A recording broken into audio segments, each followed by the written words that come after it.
Chapter number 11. Name of the chapter is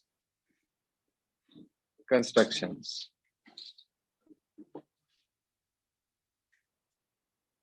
class 9th में हमारे पास construction chapter के अंदर सबसे पहले जरूरी है कि हमें डिफरेंट टाइप्स के angles with the help of compass बनाने आने चाहिए। हमारी जो पहली एक्सरसाइज है 11.1 वो टोटली डिफरेंट टाइप्स के एंगल्स पर ही बेस्ड है। एंगल्स कैसे बनाए जाते हैं, क्या फंडामेंटल है, ध्यान से देखिए। सबसे पहले हमने एक लाइन ड्रॉ की, किसी भी मेजरमेंट की एक लाइन ड्रॉ कर ली हमने, नाम दे दिया उसको A B with the help of scale. Now taking this point as centre and with suitable distance, बहुत ज्यादा नहीं बहुत कम नहीं, हम एक आर्क लगा देते हैं यहाँ पर। ये इनिशियल आर्क कहलाता है। इनिशियल आर्क, जितने भी एंगल्स बनेंगे वो सब कंपास निडल इस पर रखकर बनेंगे, बिना रेडियस चेंज करे। अगर हम यहाँ रखकर आर्क लगा देते हैं तो ये एंगल होता है 60 डिग्री का। 60 पे कंपास निडल रखकर आगे आर्क लगा देते हैं, ये होता है 120 डिग्री का एंगल। 120 पे रखकर आगे आर्क लगा देते हैं तो ये होता है 180 डिग्री का एंगल। अब ये हमने अगर ड्रॉ कर दिया सीधा तो ये 60 डिग्री का एंगल है, ठीक है। ये इनिशियल है 0, ये 60 डिग्री की लाइन है हमारे पास। आपको मान लीजिए 60 डिग्री ड्रॉ नहीं करना था, आपको 120 डिग्री ड्रॉ करना है, तो no need to join this line. तो आप सीधा सीधा 120 डिग्री वाले को मिलाएंगे और सीधा प्रोड्यूस कर देंगे ये 120 डिग्री। ठीक, आपको मान लीजिए 30 डिग्री चाहिए, तो ये 0 का पॉइंट है, ये 60 का पॉइंट है। आप 0 से सेम रेडियस रखते हुए एक आर्क लगाएंगे और 60 से लगाएंगे तो ये इस एंगल का बाइसेक्टर हो गया। और ये लाइन कितने की आ गई हमारे पास, 30 डिग्री। अगर हम 0 और 30 को बाइसेक्ट करें, कुछ बच्चे क्या गलती करते हैं वो सुन लो। 0 तो यहां से लेते हैं, 30 यहां से लेते हैं, नहीं। इनिशियल आर्क ये है, आपने यहां रखकर एक आर्क लगाया, फिर यहां रखकर दूसरा आर्क लगाया, तो ये आपके पास एंगल आ गया 15 डिग्री। आप 0 और 15 से लें यहां पर तो ये एंगल आपके पास आता है 7.5 डिग्री, 7.5। आप 7.5 का कोई भी मल्टीपल ड्रॉ कर सकते हैं। 7.5, 15, 22.5, 30, 37.5, 45, 52.5, 60, 67.5, 75, 82.5, 90, 97.5, 105। इस तरीके से आप 7.5 का कोई भी मल्टीपल ड्रॉ कर सकते हैं। छोटी क्लास में आपको 15 का मल्टीपल सिखाया जाता है, वहां पे कह दिया जाता है कि 15 के जितने भी मल्टीपल होते हैं वो सब कंपास की हेल्प से ड्रॉ हो सकते हैं। सच्चाई ये है 7.5 क्या, उसका भी अगर हम आधा कर दें 4.25 डिग्री का एंगल, तो उसका भी सब मल्टीपल ड्रॉ किया जा सकता है। लेकिन हम बेसिक चीजें लेकर चल रहे हैं। 7.5 के सारे मल्टीपल्स हमारे से पूछे जा सकते हैं और हमारे से ड्रॉ भी कराए जा सकते हैं। आपकी बुक में दिया गया हो 7.5 का मल्टीपल का एंगल या ना दिया हो, पूछे जा सकते हैं। अब मान लीजिए आपने 30 और 60 को बाइसेक्ट कर दिया, यहाँ पर 30 से और 60 से इनिशियल आर्क के ऊपर से ही, तो ये आपके पास 45 डिग्री का एंगल आ गया। देखो कॉमन सेंस की बात है कि इन दोनों के बीच का गैप 30 डिग्री का है, तो आपने इसको बाइसेक्ट करा, आधा इधर हो गया आधा इधर हो गया, 15 इधर 15 इधर, तो इसका मतलब 30 + 15 45 का एंगल आ गया हमारे पास। अगर मान लो मैं 60 और 120 को बाइसेक्ट करता हूं तो मेरे पास जो एंगल बनता है वो आप छोटी क्लास से बनाते आ रहे हैं, 90 डिग्री का एंगल। अब मान लीजिए मैं 60 और 90 को बाइसेक्ट करता हूं, वही बात है कि 90 यहां से नहीं लेना है, यहां से लेना है इनिशियल आर्क पे से। तो 60 और 90 को अगर मैंने बाइसेक्ट कर दिया ये, तो मेरे पास 75 डिग्री का एंगल आ गया। और अगर मैंने 90 120 को बाइसेक्ट कर दिया तो मेरे पास 105 डिग्री का एंगल आ गया। मान लीजिए मुझे 22.5 का बनाना है, तो 0 और 45 को बाइसेक्ट कर सकते हैं, 15 और 30 को भी बाइसेक्ट कर सकते हैं। 15 और 30 के बीच में 15 का गैप हुआ, 15 का आधा कर दो, 7.5। तो अगर 15 में 7.5 प्लस होगा तो 22.5 ही तो आएगा। तो if we have to draw angle of 22.5 degree, तो इधर भी bisect 45 degree angle, mean 0 and 45 से आर्क लगा दे, और भी बाइसेक्ट 15 एंड 30। जैसे आपके दिमाग में स्ट्रोक करे, बेसिक चीज ये है कि हमें ये पता होना चाहिए कि वो किन दो एंगल के बीचों बीच लाई कर रहा है।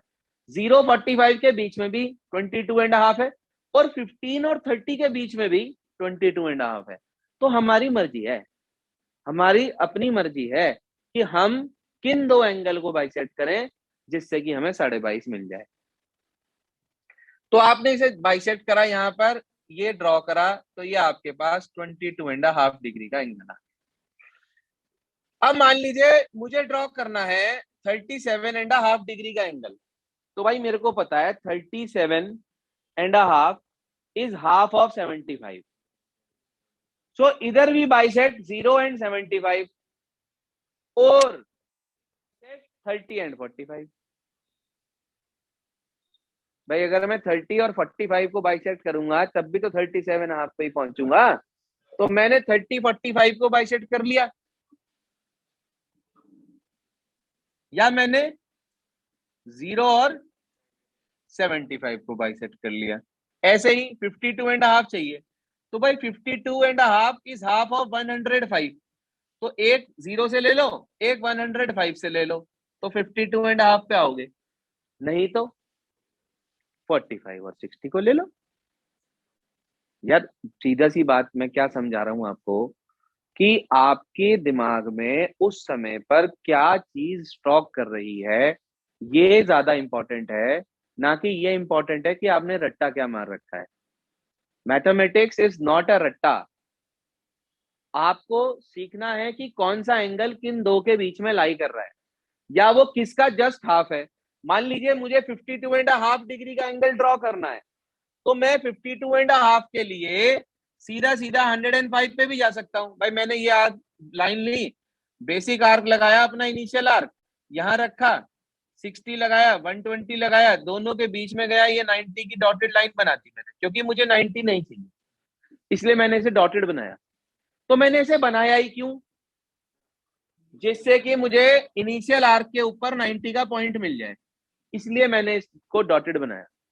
अब मेरे पास 90 आ चुका है, और मेरे पास 120 भी है और 60 भी है। मुझे चाहिए 52.5 का एंगल। मुझे पता है 52.5 इज हाफ ऑफ 105। तो मैंने 90 और 120 को बाइसेक्ट किया, और मैंने ये डॉटेड लाइन ड्रॉ कर दी। पूरा नहीं बनाया मैंने, बिकॉज मेरी रिक्वायरमेंट 105 नहीं है, मेरी रिक्वायरमेंट है 52.5। तो इसलिए मैंने इसको डॉटेड बनाया, जिससे कि मेरे को इनिशियल आर्क के ऊपर 105 डिग्री वाला पॉइंट मिल जाए। अब मेरे पास 105 वाला पॉइंट आ चुका है, मेरे पास 0 वाला पॉइंट है, और मुझे पता है 105 डिग्री का बिल्कुल आधा 52.5 होता है।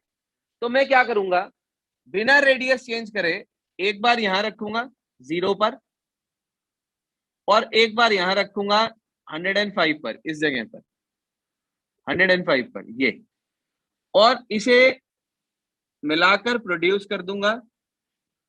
तो मुझे दिखाई देगा कि ये एंगल 52.5 डिग्री का मेरे सामने बन गया है। इसकी नेमिंग कर देंगे हम ABC। तो हम कह देंगे दिस एंगल इज ऑफ 52.5। जब आप इसे ड्रॉ करेंगे तो आपको सीधा सीधा दिखाई देगा कि ये 60 से थोड़ा सा नीचे से जा रहा है। भाई 52 हाफ है, तो अंडरस्टूड है ना 60 से नीचे होगा। तो अगर बाई चांस कहीं कोई गलती करोगे आप, और वो ठीक 60 पे से चला गया, 60 के ऊपर से चला गया, तो आपको समझ में आ जाएगा कि यहाँ पर मिस्टेक हुई है, क्योंकि कॉमन सेंस के अकॉर्डिंग 52.5 60 से नीचे होगा, तो इसका मतलब उसके नीचे से जाएगा। But common sense is not common nowadays. तो उतना सोचते ही नहीं बच्चे, कहने लगे सर ने बताया था यहाँ से बनाना है, बस बना के छुट्टी कर दी, गलती होगी होगी, अपने आप टीचर देखेगा। अरे भैया गलती तुम्हारी तो हो रही है, नंबर तुम्हारे ही तो कटेंगे, बाद में पिटाई किसकी होगी, क्योंकि घर पे एक ही सब्जेक्ट के नंबर पूछे जाते हैं, मैथ्स के। पेरेंट्स पूछेंगे मैथ्स में कितने नंबर आए, कहने लगे जी बस बराबर वाले से थोड़े से ज्यादा है। अरे भाई तुम्हारे कितने आए हैं, कहने लगे उसके भी, सुनीता के भी कम है, बबीता के भी कम है। अरे भैया सुनीता बबीता क्या करेगी इसमें, तुम्हारे कितने आए हैं, कहने लगे जी मेरे तो इतने आए हैं। पता चल रहा घर में ही चटापट होगी एकदम। तो ऐसा ना हो, उस स्थिति से बचने के लिए, गलती ना हो इसका ध्यान रखना है हमें, ठीक है जी। तो ध्यान रखेंगे। तो 52 डिग्री का एंगल हमारे सामने तैयार हो गया। अब जितने का भी एंगल वो आपसे पूछे, का भी आप उतने का एंगल बनाने के लिए तैयार हैं।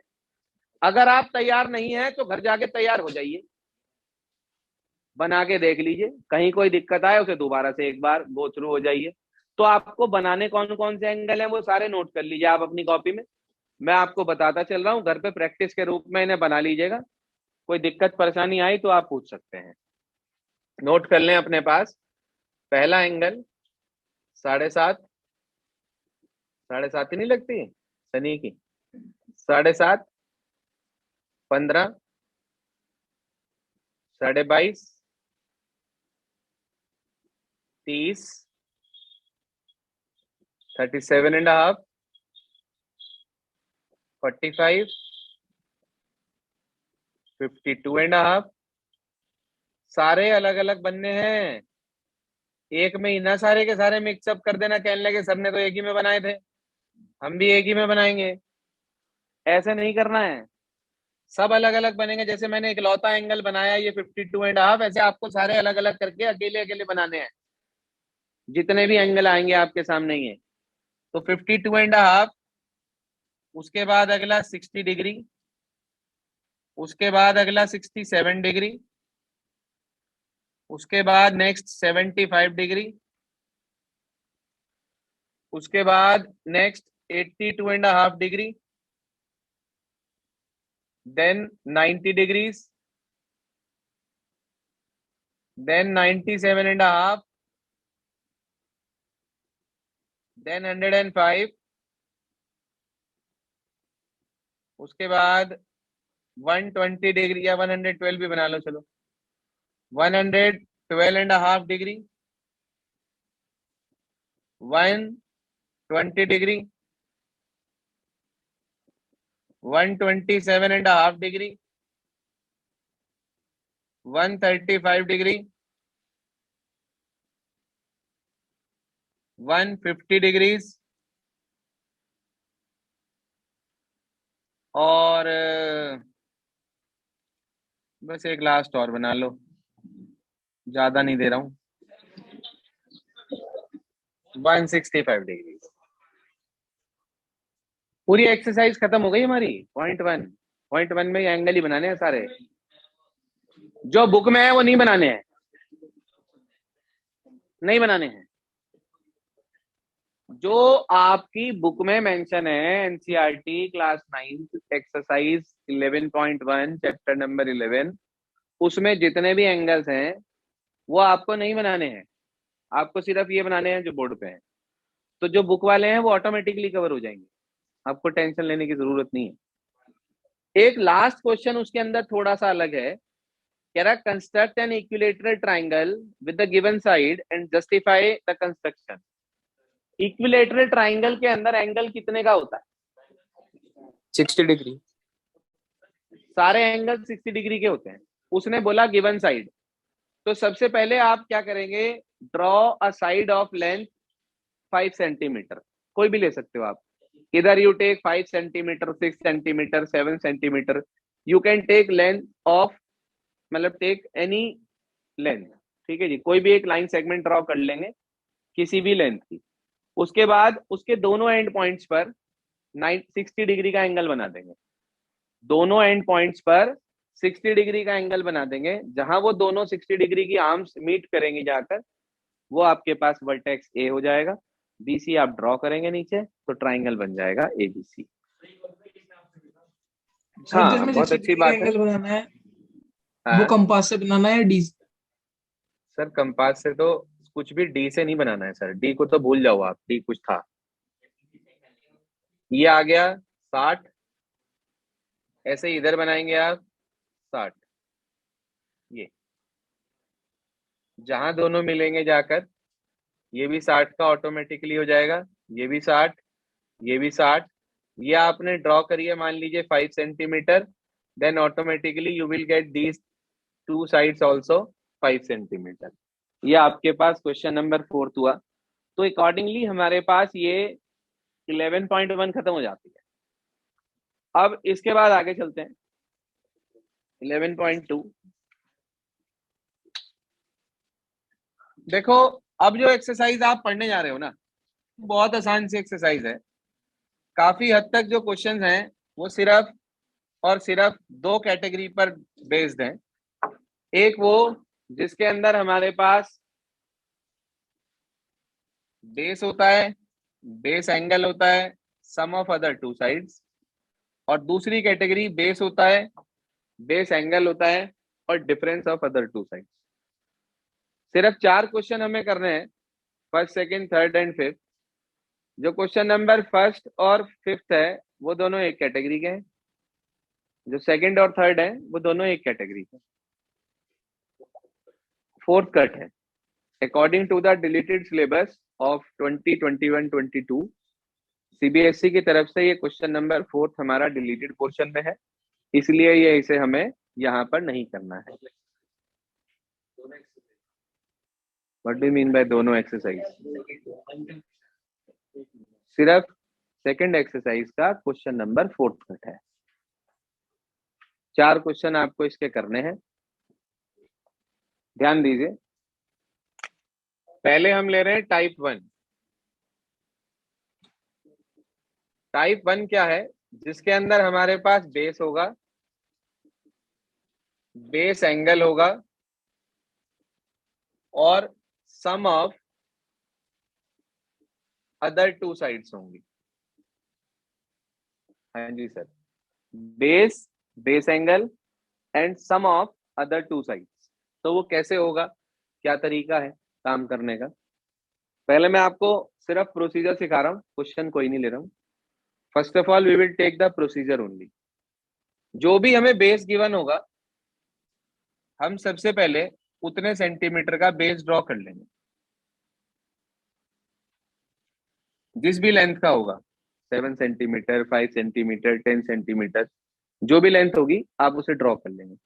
दूसरा, बेस एंगल, जितना भी बेस एंगल होगा वो हम यहाँ ड्रॉ कर लेंगे। सपोज करिए वो 60 डिग्री है, तो हम उसे यहाँ पर ऐसे ड्रॉ कर लेंगे।